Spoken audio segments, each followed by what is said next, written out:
Tribunal judgment. Senior lawyers knew from day one that these petitions would end the way they did, Ebun Adegboruwa says.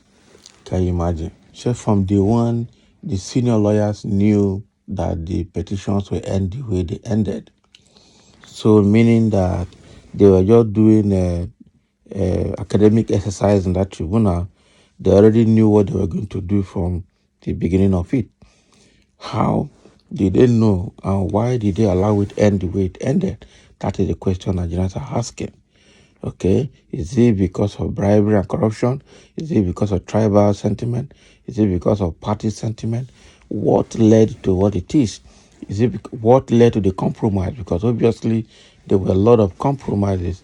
And in fact, that judgment did not exhibit intellectual, competence from the side of the judges.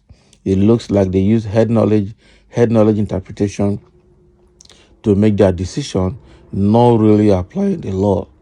They turned the law and the constitution upside down in that judgment. So why did it end the way it ended? And if they knew, why didn't they do something about it? Or is it that the way it ended was a consensus for all of them to let it end that way?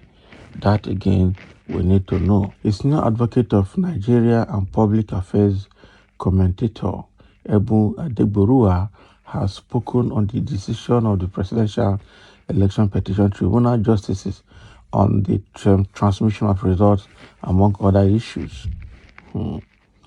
Recall that according to the Independent National Electoral Commission, former governor of Lagos State and national leader of the All Progressive Congress, Asiwaju Bola Ahmed Tinubu, defeated other strong contenders, including Peter Obi of Labour Party and Atiku Abubakar of PDP, People Democratic Party, and Rabiu Musa Kwakwanso of the New Nigerian People's Party to clinch the apex political seat in the country.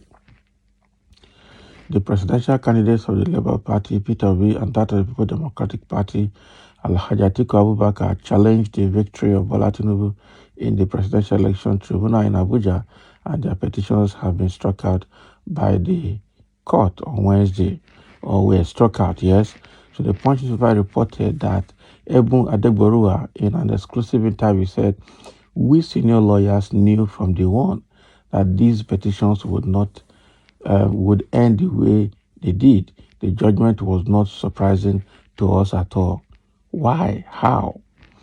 He stated further, "It is true that maybe the lawyers of the petitioner could have done better, especially with the kind of witnesses they produce. So when you have a case where 10 witnesses were being disqualified, then maybe they could have done better in those areas." The recent statement by Ebun Adegboruwa, which was shared by the Punch paper on its verified Facebook page, has generated a lot of reactions from many Nigerians on the social media platforms. So the interpretation Adegboruwa is giving now is that the Peter Obi lawyers, Labour Party lawyers, PDP lawyers, Atiku lawyers would have done better. Is that what he's trying to say? And now he's using the instance of Labour Party situation where 10 out of over 30-something witnesses were disqualified. What about APC and INEC that could not produce even one witness? What do you have to say about that? So people produce witnesses, you disqualify their witnesses. People that did not produce witnesses, you went and upheld their condition. So what are you trying to tell us here now? That they did well, that the judges did well? Or you are telling us that from day one you knew that the lawyers of APC the lawyers of PDP and Labour Party were not going to do well? No, they did well. What happened in this case was a case of predetermined judgment from day one. And I know that whatever that must have led to that level of compromise will definitely be exposed. It's a matter of time. That is it. It's a matter of time. But what they have done, to the best of my knowledge, is that they have killed democracy in Nigeria. Democracy in Nigeria is dead. and dead and dead. That is it. So nobody should come and tell us about democracy any moment from now, because we've slided into a democratic dictatorship. That is it. There is no full democracy. And what they're trying to do now is to kill the Labour Party and PDP permanently, so it will remain only APC as the only party without opposition in Nigeria. How is that going to work? What they are doing is, it will very soon lead to anarchy in Nigeria. It's a matter of time as well. It's just a matter of time. Okay, so there are a few comments here coming from a few individuals. Someone said, "Good morning, my fellow men and women, boys and girls. This guy is always coming here to advertise what's something different. Nigeria Constitution should be reviewed. Okay, to INEC be scrapped with immediate effect for genuine new beginning. And then divine intervention needed urgently. Only the truth shall set Nigeria free." That is it. Nigeria is finished. Governance is going on already. Let them keep wasting their time and money. Because the petitions lack evidence, only full of emotions and crocodile tears. Can you imagine? Yeah?